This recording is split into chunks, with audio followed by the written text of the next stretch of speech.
दोस्तों रिसेंटली प्रधानमंत्री मोदी ने कुछ ऐसी ज़रूरी बातें बोली हैं और पब्लिक एड्रेस में बोली हैं जिसके बाद लोगों में बहुत सारी सुगबुगाहट है।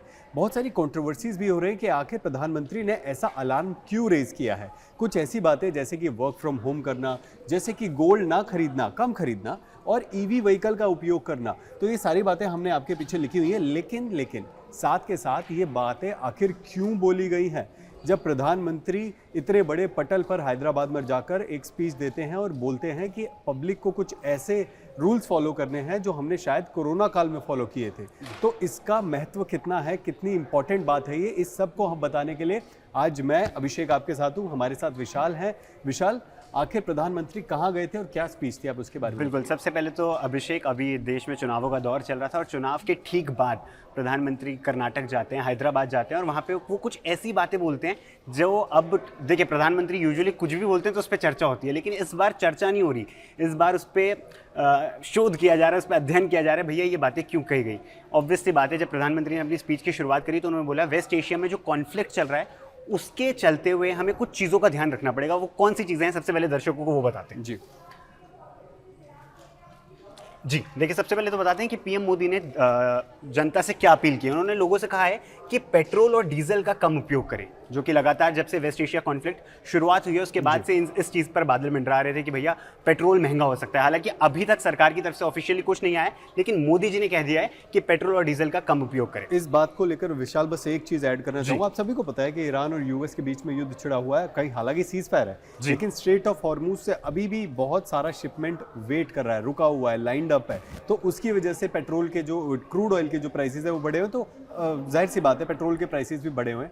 हालांकि $75 प्रति बैरल वॉर से पहले, इस युद्ध से पहले क्रूड ऑयल के प्राइसेस थे। आज की डेट में $126 प्रति बैरल पहुंच चुके हैं। तो आप सोचिए कि प्रेशर कितना ज़्यादा है सरकारी एजेंसीज पे, कंपनीज पे जो ऑयल डिस्ट्रीब्यूशन करती हैं हर देश में। बिल्कुल, और कई एक्सपर्ट्स का तो अभिषेक ये भी मानना है कि जिस तरीके की प्रधानमंत्री की तरफ से अपील की गई है उसके बाद ऐसा हो सकता है कि आने वाले दिनों में इंडिया में भी पेट्रोल और डीजल के दाम बढ़े। हालांकि अभी तक सरकार की तरफ से इस पर कोई एक्शन नहीं लिया गया। वहीं दूसरी बात करें तो पीएम मोदी ने कोविड का एग्जाम्पल देते हुए कहा है कि जहाँ संभव हो वहाँ वर्क फ्रॉम होम अपनाएं। उन्होंने बोला कि कोविड के टाइम पे क्या होता था कि वर्क फ्रॉम होम कल्चर चल रहा था और उस पॉइंट ऑफ टाइम पे ऑनलाइन मीटिंग्स होती थी, तो इस कल्चर की तरफ हमें एक बार फिर से आगे बढ़ना चाहिए। तीसरी बात उन्होंने जो कही कि पब्लिक ट्रांसपोर्ट और कारपूलिंग का इस्तेमाल बढ़ाएं। देखिए, सीधा सीधा पेट्रोल और डीजल से रिलेटेड है ये वाला पॉइंट। क्यों? क्योंकि प्राइम मिनिस्टर चाहते हैं कि उन्होंने दर्शकों से बोला है कि आप कारपूल करें और पब्लिक ट्रांसपोर्ट का ज़्यादा यूज़ करें, जिससे पेट्रोल और डीजल की बचत कर पाएँ। वहीं चौथे पॉइंट की बात करें तो ये भी पॉइंट उसी पॉइंट से रिलेटेड है, इलेक्ट्रिक वाहनों का की ओर बढ़े, ईवीज़ का ज़्यादा इस्तेमाल करें। और एक लंबे समय से भारत सरकार की अगर हम बात करें तो इंडिया में लगातार ऐसी पहल हो रही है और सारी कंपनीज भी उसी तरफ आगे बढ़ चुकी हैं कि ईवीज़ का मैक्सिमम यूज़ करना चाहिए। वहीं पांचवें पॉइंट की बात करें अभिषेक, तो उन्होंने बोला कि गैर ज़रूरी विदेशी यात्राएं कम करें।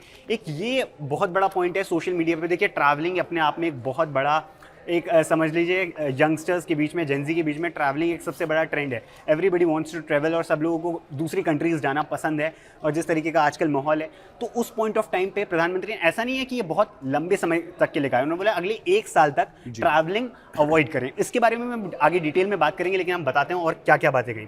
एक मेक इन इंडिया उत्पादों को प्राथमिकता दें। प्रधानमंत्री मोदी की तरफ से मेक इन इंडिया इनिशिएटिव लिया गया इतने टाइम से, तो उन्होंने बोला इंडिया में जो चीज़ें बनती हैं उनका, स्वदेशी चीज़ों का ज़्यादा इस्तेमाल करें। और वहीं एक सबसे मोस्ट टॉक्ड अबाउट पॉइंट जिसके बारे में हम आज आपको बताएंगे और जिसकी डिटेल में हम एनालिसिस करेंगे कि सोना, गोल्ड की अनावश्यक खरीद कुछ समय के लिए टालें। इसमें भी उन्होंने अगले 1 साल का अभिषेक टाइम दिया कि अगले 1 साल तक गोल्ड खरीदना अवॉइड करें। उन्होंने बोला कोई भी शादी या फंक्शन इंडिया में जब होता है तो इंडिया में सबसे पहले एक रीति नीति रही है कि सबसे पहले लोग गोल्ड खरीदते हैं, तो उसको अवॉइड करें।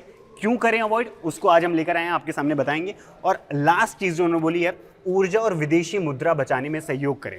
तो इस पूरे को डिटेल में समझेंगे, आगे अभिषेक आपको बताएंगे। नेक्स्ट स्लाइड की तरफ बढ़ते हैं। जितनी भी बात प्रधानमंत्री मोदी ने यहाँ बोली है ये जागरूकता के लिए बोली है और लोगों को ये समझाने के लिए बोली है कि वेस्ट एशिया में जितना भी युद्ध चल रहा है उसकी वजह से भारत के ऊपर, पूरे वर्ल्ड पर, पूरे विश्व पर उसका इम्पैक्ट है, लेकिन भारत के ऊपर भी अब उसका इम्पैक्ट दिखने लगेगा। क्योंकि हालांकि 2 महीने की तरफ ये जो है युद्ध जो उससे ज़्यादा बढ़ चुका है। बोला तो गया था कि बहुत जल्दी खत्म हो जाएगा, लेकिन अब ये जो सारी चीज़ें बोली गई हैं इनको लेकर बहुत सारे ख्याल हैं, बहुत सारे थॉट्स हैं, लोगों ने बहुत सारे सवाल रेज करे हैं कि ऐसा क्या होने वाला है, इसके पीछे का कारण क्या था, इमरजेंसी सिचुएशंस कैसी हो सकती हैं। तो हम उन्हीं की तरफ जाकर आपको बताएंगे कि बेसिकली क्या रूट मैप होता है, कैसे कैसे ये सारी चीज़ें मैप आउट हो रही हैं और कहाँ ये आपकी आपकी खुद की जेब पर इसका क्या असर पड़ेगा। सबसे पहले अगर बात करें ऑयल की, क्रूड ऑयल, जैसा कि हम आपको बताएं कि पेट्रो डॉलर, आपने एक टर्म सुना होगा। जो भी चीज़ खरीदी जाती है, कुछ भी सामान A to Z विश्व में खरीदा जाता है, तो डॉलर की जो ज़रूरत है, डॉलर जो है वो दुनिया में सबसे ज़्यादा ज़रूरी है। ऐसे ही पेट्रोल और डॉलर की जो ट्रेड है वो दुनिया में बड़े स्तर पर होती है। हर कंट्री जो है, जब भी किसी को पेट्रोल, क्रूड ऑयल खरीदना होता है तो उन्हें सबसे पहले यूएस के पास जाकर, मेरे पास रुपीज़ है, मेरे पास, मैं डॉलर्स नहीं आकर, तो मैं अपना जो रिजर्व है या फिर जो मेरे रुपीज़ है, मैं यूएस के पास जाता हूँ, वो मुझे डॉलर्स में कन्वर्ट करते हैं, फिर वो डॉलर्स मैं उस कंट्री को देता हूँ जिससे, और यहीं पे वो करेंसी की वैल्यू का सिस्टम आ जाता है, जहाँ पे देखिए डॉलर और इंडियन करेंसी की बात करें तो बहुत डिफरेंस है। इसी से पता चलता है कि डॉलर की इंपॉर्टेंस विश्व में कितनी बड़ी है। जो डी डॉलराइजेशन पिछले साल एक मुहिम छिड़ी थी, पिछले साल भी 2-3 साल ये चली है, ट्रंप ने आकर उसको तोड़ने की कोशिश करी, लेकिन पूरे विश्व में सारी ताकतें भी डॉलर को समाप्त नहीं कर सकती। अब जो मैं आपको बता रहा था कि जब कोई भी कंट्री ऑयल खरीदती है तो फिर वो डॉलर में पेमेंट करती है और फिर उसको वो ऑयल मिलता है रुपीज़ में जाकर। अब हालांकि इंडिया ने बहुत सारी कंट्रीज़ के साथ ये शुरू किया है कि इंडिया के साथ रुपीज़ में ट्रेड किया जाए, लेकिन अभी भी वो बहुत कम है, तो इसीलिए डॉलर की वैल्यू बहुत ज़्यादा होती है। अब भारत के पास जो डॉलर्स की जो एक फॉरेक्स रिजर्व कहते हैं, जिसे फॉरेन एक्सचेंज रिजर्व कहते हैं, अब उस रिजर्व में हमारे पास, हालांकि ऐसी स्थिति थी, एक समय ऐसा था जब देश में 15 दिन का फॉरेक्स रिजर्व बचा था, और ये कितनी बड़ी बात है। आप ये सोच सकते हैं कि अगर 15 दिन के बाद फॉरेक्स रिजर्व खत्म हो जाता और उस समय क्राइसिस था जब देश में बहुत बड़ा, अगर वो खत्म हो जाता तो शायद हम लोग बहुत बड़ी मुश्किलों से, फाइनेंशियल क्राइसिस से गुजरते। आज की डेट में प्रधानमंत्री मोदी की इस पूरे कार्यकाल में, 15 साल के पूरे कार्यकाल जो भी अभी चल रहा है थर्ड टर्म में, हमारा इंडिया का $700 बिलियन का लगभग फॉरेक्स रिजर्व है। लगभग एक साल से ज़्यादा तक का हमारे पास डॉलर्स का $700 बिलियन का फॉरेक्स रिजर्व। कहीं ना कहीं उसी को सेव करने के लिए कि उसका इम्पैक्ट उस पर ज़्यादा ना पड़े, उस पर बर्डन ज़्यादा ना हो, इस चक्कर में हम लोग सबसे पहले बात करते हैं कच्चे तेल की कीमत बढ़ने का एक खतरा था। अभिषेक, आप ज़्यादा बेहतर समझा पाएंगे। जी। मैं इसको समझाने से पहले बस एक चीज़ और लोगों के दिमाग में डालना चाहूँगा, बस ये कि $700 बिलियन इंडिया के पास है फॉरेक्स रिजर्व में, लेकिन अब अगर आप देखेंगे विशाल, जैसा कि मैंने पहले कहा कि $75 प्रति बैरल क्रूड ऑयल की कीमत थी, जो कि आज 2 महीने में $126 प्रति बैरल, ऑलमोस्ट डबल से जैसी हो गई है। लेकिन भारत में अगर ऑयल प्राइसेस आप देखोगे सेम है, करेक्ट, जो 2 महीने पहले थे वो शायद 3 रुपए की बढ़ोतरी ऊपर या नीचे हुआ है, कहीं पर ऑलमोस्ट सेम है, और जो कि इतना फ्लक्चुएशन तो रहता ही है। ऐसा विशाल बोला गया था कि 4 तारीख को जब चुनाव के परिणाम आएंगे, और ऐसा बोला जा रहा था कहीं ना कहीं कि उसके बाद प्राइस बढ़ सकते हैं, लेकिन सरकार ने साफ कर दिया कि ऐसी हमारी कोई मंशा नहीं है कि हम चुनाव को देखकर ऐसा कर रहे हैं। ये सिर्फ वर्ल्ड पे जब प्रेशर पड़ेगा, और अभी भी सरकार ने होल्ड करके रखा हुआ है। बिल्कुल। अब जो स्थिति आ गई है वो ये है कि भारत की जितनी भी स्टेट रन पेट्रोलियम कंपनीज हैं जो कि पेट्रोल प्रोवाइड करती है, जैसे कि भारत पेट्रोलियम, इंडियन ऑयल, अब उन पर प्रेशर आने लगा है। अगर उसको भी मैं एक छोटे से एग्जांपल से समझाऊं तो अगर कहीं पर पेट्रोल 110 रुपए का हमें मिल रहा है और कंपनीज हमें 95 रुपीस का बेच रही हैं, तो वो जो डिफरेंस है वो एक लॉस है, और वो लॉस बियर कर रही हैं वो कंपनी, स्टेट रन कंपनीज। तो उस लॉस से प्रेशर बढ़ रहा है उन कंपनीज पर, और यहीं के यहीं प्रधानमंत्री सरकार पर प्रेशर बढ़ रहा है इनडायरेक्टली। तो उसको समाप्त करने, उस प्रेशर को कम करने के लिए प्रधानमंत्री की अपील थी। अब मैं आपको क्रूड ऑयल की जो स्थिति है, अगर अभी जैसा चल रहा है वैसा ही चलता रहा तो क्या होगा कि अभी जो युद्ध चल रहा है उससे पेट्रो डॉलर और स्ट्रांग हो रहा है, और हमारे जो रुपीज़ हैं वो और ज़्यादा कमज़ोर हो रहा है। उससे क्या होगा, पेट्रोल डीजल महंगा हो जाएगा धीरे धीरे। अगर ये जो स्ट्रेट ऑफ हॉर्मूज पे हालात रहे और ज़्यादा दिन तक खिंचे तो जो पेट्रोल डॉलर और पेट्रोल डीजल है वो और ज़्यादा महंगा होगा। दूसरा, ट्रांसपोर्ट का खर्च। अब आपको पता है कि पेट्रोल अगर महंगा हुआ तो हर चीज़ ट्रांसपोर्ट में इम्पैक्ट आएगा, हर चीज़ पर। और जो हमारे देश की जितनी भी शिपमेंट्स हैं, जितनी भी हमारे ट्रक्स हैं, और जितना भी जो भी शिप होता है सारा सामान, वो ट्रक से होता है या व्हीकल से होता है, जो भी व्हीकल से पेट्रोल और डीजल रन है। अभी ईवी इतना नहीं है ज़्यादा, तो जितना ज़्यादा पेनिट्रेशन पेट्रोल और डीजल का है तो ट्रांसपोर्टेशन महंगा होगा। ट्रांसपोर्टेशन महंगा होगा तो आपकी जो ग्रोसरी आइटम्स है, जो आपका राशन है, जो भी खाना है, सामान पानी इधर से है, उधर सब से कुछ आता है, हो, सब कुछ तो उससे आपका महंगाई बढ़ेगी। रोजमर्रा का सामान जितना भी है, चाहे वो गैस सिलेंडर हो, चाहे वो दूध हो, चाहे वो ब्रेड हो, चाहे वो सब्जियां हो, चाहे कुछ भी आपके घर पे जो आता है, वो हर सामान महंगा होता चला जाएगा अगर ये स्थिति बनी रही तो। अब आ जाते हैं इसके अगली चीज जो है फॉरेन एक्सचेंज। अब फॉरेन एक्सचेंज पे हम फॉरेन रिजर्व्स की बात कर रहे जी। थे, फॉरेन एक्सचेंज पे भी बात करेंगे। दो चीजें हैं जिनका सबसे ज्यादा विश्व में ट्रेड किया जाता है, जो भारत के साथ डायरेक्टली रिलेटेड है, वो है जी। एक तो ऑयल, क्रूड ऑयल, और दूसरा सोना। अब सोना और सोना oil- पिक्चर में आ गया, जिसके लिए प्रधानमंत्री मोदी ने कल कहा था कि अगले 1 साल तक कम खरीदें। उसका भी रीजन पता लगेगा। जी अभिषेक। विशाल, मैं आपको बता दूं कि भारत ना ऑयल और गोल्ड दोनों का ही वर्ल्ड लार्जेस्ट इंपोर्टर है। ओके। और इन दोनों पे ही प्रधानमंत्री मोदी ने बोला है कि हम दोनों की ही परचेज को जो है ध्यान से सोच समझ के करें, और अगर जरूरी नहीं लगता तो इसकी परचेज ना करें तो ही सही रहेगा। अब अगर बात करें इनकी परचेज से आखिर होगा क्या, असर क्या होगा अगर हम और जो क्रूड ऑयल है अभी उसको ज़्यादा खर्च करेंगे, ज़्यादा गाड़ी जब हम चलाएंगे तो पेट्रोल खर्च होगा, डीजल खर्च होगा, वो ज़्यादा चलेगा। और अभी प्रधानमंत्री मोदी ने बोला कि कारपूलिंग करिए जी, या फिर पब्लिक ट्रांसपोर्ट यूज़ करिए जी, या फिर हो सके तो ईवी व्हीकल यूज़ कर लीजिए। अगर ईवी व्हीकल का एक्सेस है तो वो यूज़ कर लीजिए। तो उससे क्या होगा कि ये जितना भी क्रूड ऑयल है, जितना भी पेट्रोल है, हमारा जो इंपोर्ट है वो कम हो जाएगा।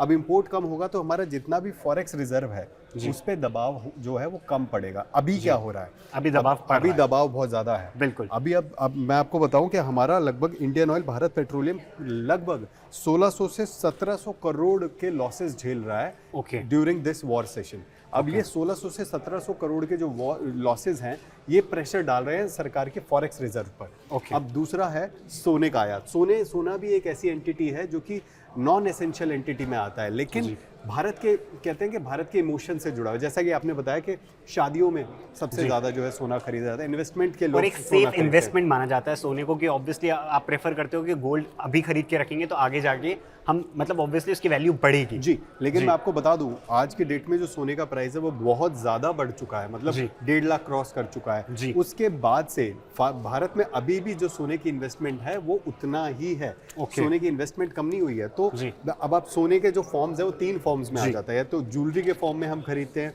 या फिर हम गोल्ड के बार्स खरीदते हैं, या फिर गोल्ड के कॉइन्स खरीदते हैं। अभी कुछ टाइम से ये देखा गया कि हालांकि जो सोने में इन्वेस्टमेंट है, लोग जो खरीद रहे हैं वो कम नहीं हुआ है, लेकिन वो कन्वर्ट हो चुका है। जैसे कि पहले ज्वेलरी ज्यादा खरीदी जा रही थी, बार्स और कॉइन्स कम खरीदे जा रहे थे।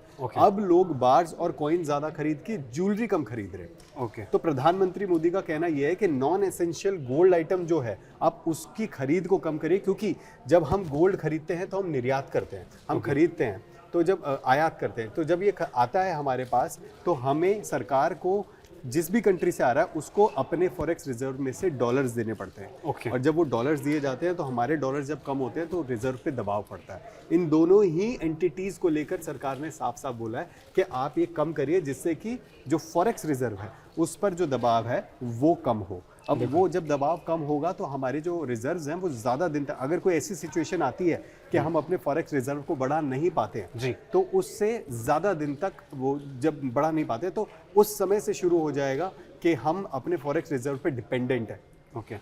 अभी डिपेंडेंसी हमारे डेली जो भी जितना भी इंपोर्ट एक्सपोर्ट होता है उस पर होता है, लेकिन अभी फॉरेक्स रिजर्व पे अगर डिपेंडेंसी आ गई तो शायद मुझे लगता है ना अभिषेक, एक बहुत फेमस लाइन है, prevention is better than cure. बिल्कुल। तो क्योर की नौबत ना आए, हम प्रिवेंटिव मेजर पे ही रहें, उन सारी चीज़ों को फॉलो करें जिससे हमारे फॉरेक्स रिजर्व्स पे ज़्यादा दबाव ना पड़े। जी विशाल, इससे अगली बात जो मैं आपको बताऊंगा वो हमारे फॉरेक्स रिजर्व को लेकर ही है, लेकिन ये पूरा चार्ट हमने सिर्फ इसीलिए बनाया है किस तरीके का दबाव इस वक्त जी बिल्कुल पूरे ग्राफिक हमने बनाया ताकि लोग इसे अच्छे से समझ पाएं कि कैसे ये पूरा फॉरेक्स रिजर्व का सिस्टम जो है वो मैनेज होता है। अब आप देखिए, ये एक फॉरेक्स रिजर्व है किसी भी कंट्री का, फर्ज कीजिए ये भारत का ही फॉरेक्स रिजर्व है। अब इसके 4 पाइप्स हैं, 4 पाइप्स जहां 2 में इनपुट है और 2 में आउटपुट है। अब आप देखेंगे कि जब हमने तेल आयात किया, तेल महंगा हो रहा है, बिल्कुल तेल महंगा हो रहा है, सबको पता है। तेल दिन पर दिन जो है प्रति बैरल जो प्राइस है वो बढ़ रहा है, और वो डॉलर्स में खरीद रहे हैं, डॉलर्स में खरीदा जा रहा है। अब यहाँ से जितना फॉरेक्स रिजर्व है वो फॉरेक्स रिजर्व हमें देना पड़ेगा किसी एक कंट्री यानी कि यूएस को। और फॉरेक्स रिजर्व जब हमारा डिप्लीट होगा तो अगेन दबाव पड़ेगा, रुपी कमजोर होगा, डॉलर स्ट्रांग होगा, तो डॉलर का प्राइस जो है वो ज्यादा बढ़ता जाएगा और जो रुपी है वो कम होता जाएगा। अब ये जो भुगतान है ये करना पड़ रहा है, जैसे कि हम, ये हमारा एक हाउस होल्ड है जी। हम इसका भुगतान कर रहे हैं तो हमारी ही जेब से जाएगा एनी हाउ। तो हम जब ये रेगुलरली जो है फॉरेक्स रिजर्व पर दबाव डालेंगे तो सरकार को मजबूरन ऑयल के प्राइसेस बढ़ाने पड़ेंगे। अब अगर सोने की बात करें तो कुछ ऐसा ही सोने के साथ भी होता है विशाल, कि जब हम सोना खरीद रहे हैं कहीं भी, चाहे हम भारत में खरीद रहे हो या कहीं पे भी ऐसे खरीद रहे हो, तो हमारी जेब से जो पैसा जा रहा है वो उससे सोने को कहीं किसी कंट्री से मंगवाया जा रहा है जी। तो जब वो मंगवाया जा रहा है, वो इंपोर्ट हो रहा है, उससे हमारे फॉरेक्स रिजर्व पर अगेन दबाव पड़ रहा है। और ये भी बात अभी आपने अगर सुना हो तो अभिषेक बता रहे थे, India in one of those countries जो सबसे ज्यादा सोना आयात करता है। बिल्कुल बिल्कुल, हम ऑयल के भी और सोने के भी सबसे लार्जेस्ट इंपोर्टर है वर्ल्ड में। और यही कारण है कि सरकार कह रही है कि सोने की खरीद कम करने की अपील कर रही है। बिल्कुल। और अब आगे की तरफ चलते हैं। अब देखिए जी, अब हम उस सिनेरियो के बारे में बात करते हैं कि अगर ये अपील जो प्रधानमंत्री मोदी ने करी है देश की जनता से, अगर हम उसको मानते हैं तो क्या क्या डिफरेंसेस हमें देखने को मिलेंगे। देखिए, हमने उसके लिए कुछ पॉइंट्स तैयार कर रहे हैं। अगर सबसे पहले बात करें तो तेल की खपत कुछ कम होगी। जैसे तेल की खपत कुछ कम होगी तो उसका इम्पैक्ट क्या होगा? वाहनों का कम उपयोग, सार्वजनिक परिवहन को बढ़ावा। मतलब आप देखिए, आप जो प्रधानमंत्री मोदी कह रहे हैं कि आप पर्सनल व्हीकल्स को छोड़कर कारपूलिंग और सरकारी व्हीकल्स को यूज करें। वही बात करें, महंगाई को नियंत्रित रखने में मदद मिलेगी। कैसे? ईंधन की कीमतों में स्थिरता, दैनिक वस्तुओं के दाम कम। ऑब्वियसली जिस पूरे सर्किट के बारे में हमने पीछे बात करी, विदेशी मुद्रा की बचत होगी, मतलब तेल आयात पर कम खर्च और विदेशी मुद्रा भंडार में वृद्धि। जिस फॉरेक्स रिजर्व की हम बात कर रहे थे उसमें वृद्धि होगी।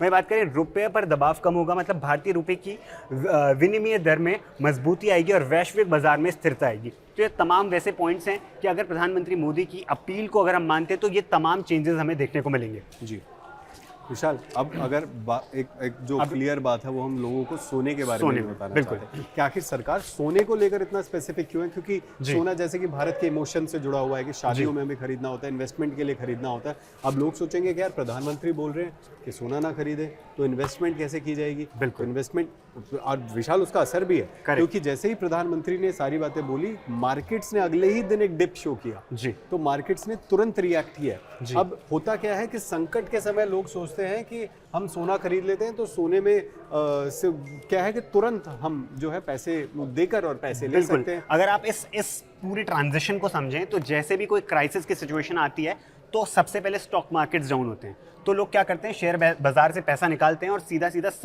सेफ इन्वेस्टमेंट के चक्कर में गोल्ड खरीद लेते हैं। और फिर उसका इम्पैक्ट हमें क्या मिलता है, इससे गोल्ड इंपोर्ट बढ़ता है और उसके बाद डॉलर की मांग बढ़ती है, क्योंकि अभी आपने पूरा डॉलर और पेट्रो डॉलर्स के बीच में वो पूरा रिलेशन और नेक्सस बताया। और फिर रुपया कमज़ोर हो सकता है और जिसके चक्कर में भारत का ट्रेड डेफिसिट भी बढ़ सकता है और वो जो बैलेंस होता है, इंपोर्ट का बढ़ जाता है और एक्सपोर्ट एकदम डिसबैलेंस हो जाता है। बिल्कुल सही बात है विशाल। तो ये सारी बातें जितनी भी, एक बार वो वाली स्लाइड दोबारा दिखा देते हैं विशाल, जो प्रधानमंत्री मोदी ने बोली है, वो उस स्लाइड की हर एक चीज की वैल्यू है, हर एक चीज की इंपॉर्टेंस हमारे जीवन से जुड़ी हुई है। चाहे वो पेट्रोल डीजल का कम उपयोग हो, चाहे वो वर्क फ्रॉम होम की अहमियत इसलिए भी है क्योंकि जब हम घर बैठकर काम करते हैं तो हम ट्रैवल जो टाइम है, ट्रैवल जो ऑयल एनर्जी बचाते हैं, बहुत सारी चीजें होती हैं जिस पर हम जो खपत है वो कम करते हैं, जिससे कि हमारे फॉरेक्स रिजर्व पर अगेन कम दबाव पड़ेगा। पब्लिक ट्रांसपोर्ट यूज करना, ईवीज यूज करना, गैर जरूरी विदेश यात्राएं कम करना, ये भी बहुत जरूरी है क्योंकि सेफ्टी एंड सिक्योरिटी के लिए भी अगर सोचें तो विदेश यात्रा इस वक्त सही नहीं है, तो उसके लिए भी बोला गया। और एविएशन फ्यूल की बात करें, बिल्कुल एविएशन फ्यूल का भी वो आ जाता है कॉन्टेक्स्ट। और आप देखिए इस वक्त अभिषेक, फ्लाइट्स के अगर रेट की बात करें तो बहुत ज्यादा बढ़े हुए। बिल्कुल जी। मेक इन इंडिया के उत्पादों का यूज करना, मेक इन इंडिया जब आप यूज करेंगे तो बाहर से हमें इंपोर्ट कम करना पड़ेगा, तो मेक इन इंडिया एक अपने आप में बड़ी मुहिम बन जाती है और कहीं ना कहीं इंडिया को अंदर से इंटरनली स्ट्रॉन्ग करेगा। आप देखिए, देश का पैसा देश में ही रहेगा। बिल्कुल। तो ये सारी बातें जितनी भी प्रधानमंत्री मोदी ने बोली हैं, ये कहीं ना कहीं आज की डेट में हमारे लिए बहुत ही महत्वपूर्ण है। और ये सारी बातें मुझे लगता है कि अगर हम धीरे धीरे अपने जीवन में लेकर आए तो ये कंट्रोवर्शियल नहीं, ना ही ये कोई बहुत बड़ा ट्रांजिशन है। अगर इसे हम धीरे धीरे लेकर आए तो अपने रोजमर्रा के जीवन में मुझे लगता है ये जो महंगाई बढ़ने वाली है, और ये समय वो आ गया है विशाल जब देश को एकजुट होना पड़ेगा इस मुहिम के लिए। चाहे जो जितने भी मिडिल ईस्ट में वॉर चले या किसी भी विश्व में वॉर चले, भारत अपने ही आप में दुनिया का एक सबसे बड़ा कंज्यूमर भी है। और अभिषेक, मुझे लगता है जो डील करने का तरीका है वो भी बदला है। अब देखिए, प्रधानमंत्री मोदी ने मोदी जी कुछ भी कर रहे हैं, प्रधानमंत्री कुछ भी कर रहे हैं तो बहुत सोच समझ के करते हैं। तो कहीं ना कहीं उन्होंने देश की जनता को इस चीज़ का एक आइडिया देने की कोशिश करी है कि आप पहले संभल जाओ। बिल्कुल। और आप देखिए, आप उनके पार्लियामेंट एड्रेस की बात करें, आज से ठीक 1 महीने पहले जो हुआ था, तो वहाँ पे भी उन्होंने किसी तरह देश की जनता को इंगित करने की कोशिश करी थी। और अब अपने एड्रेस में जिस तरीके से ओपन तरीके से ये वाली बातें कही हैं, तो कहीं ना कहीं उन्होंने ये साफ कर दिया है कि अगर हम इधर संभलेंगे तो आगे जाकर चीज़ें बेहतर होंगी। बिल्कुल। देश में रुपए को मजबूत बनाना है तो कहीं ना कहीं ये सारी चीजें हमें फॉलो करनी पड़ेंगी जी। और आज के लिए हमारी खुद की जेब खर्ची के लिए, हमारी पॉकेट के लिए ये सारी चीजें हमें माननी पड़ेगी। ऐसी बहुत सारी जानकारी और ऐसी डेली अपडेट्स के लिए देखते रहिए, हमारे साथ जुड़े रहिए।